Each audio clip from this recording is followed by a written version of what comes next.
খবর 24 সাথে আপনাকে স্বাগত। নতুন নতুন খবর জানার জন্য আমাদের চ্যানেলে চোখ রাখুন। নমস্কার দর্শক বন্ধুরা, খবর 24 আপনাকে স্বাগত।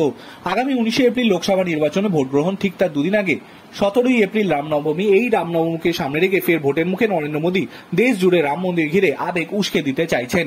আজ প্রথমে উত্তরপ্রদেশের সাহারানপুর, পরে রাজস্থানের আজমের থেকে কংগ্রেসের অযোধ্যার রাম মন্দিরের প্রাণ প্রতিষ্ঠায় অনুপস্থিত থাকার জন্য দোষারোপ করেছেন মোদী। একই সঙ্গে কংগ্রেসকে চ্যালেঞ্জ ছুড়ে বলেছেন, রামনবমী আসছে, গোটা দেশের মানুষ উদযাপন করবে, দেখবো আপনারা কত বিরোধিতা করতে পারেন।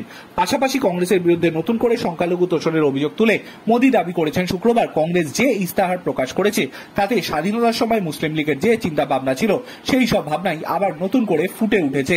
আজ মোদী ভোট প্রচারে সাহারানপুর গিয়ে অবশ্য বলেছেন, অযোধ্যায় বিশাল রাম মন্দির নির্বাচনী ঘোষণা নয়, আসলে বিজেপির মিশন ছিল। তিনি বলেন, এই বছর রামনবমীতে প্রভু রাম তাঁবুতে নয় বিশাল মন্দিরে দর্শন দেবেন। দ্বিজাতি তত্ত্ব নিয়ে বিজেপির দাবি উড়িয়ে দিয়েছে কংগ্রেসের শশী থারুর সহ একাধিক নেতার বক্তব্য। 1940 সালে মুসলিম লীগ দ্বিজাতি তত্ত্ব নিয়ে প্রস্তাব প্রকাশ করানোর 3 বছর আগেই 1937 সালে আহমেদাবাদে হিন্দু মহাসভার অধিবেশনে প্রথম ধর্মের ভিত্তিতে বিভাজনের তত্ত্ব তুলে ধরেন হিন্দুত্ববাদী নেতা সাভারকর। জয়রাম রমেশের বক্তব্য, মোদী নিজের ব্যর্থতা থেকে নজর ঘোরাতে চাইছেন। বেকারত্ব, মূল্যবৃদ্ধি নিয়ে মানুষের অসন্তোষ, কৃষিদের ক্ষোভ থেকে নজর ঘোরাতে মুসলিম লীগের মতো প্রসঙ্গ টেনে আনছেন। যে তেলেঙ্গানায় কংগ্রেস লোকসভার আগে দফায় বিধানসভা নির্বাচনে জিতে ক্ষমতায় এসেছে, মোদীকে নিশানা করে খড়গড়ে বলেন, মোদী গ্যারান্টি হলে শুধুই মিথ্যে বলার। উনি কংগ্রেসের গ্যারান্টি স্লোগানে চুরি করে নিয়েছেন। ব্যুরো রিপোর্ট, খবর 24/7।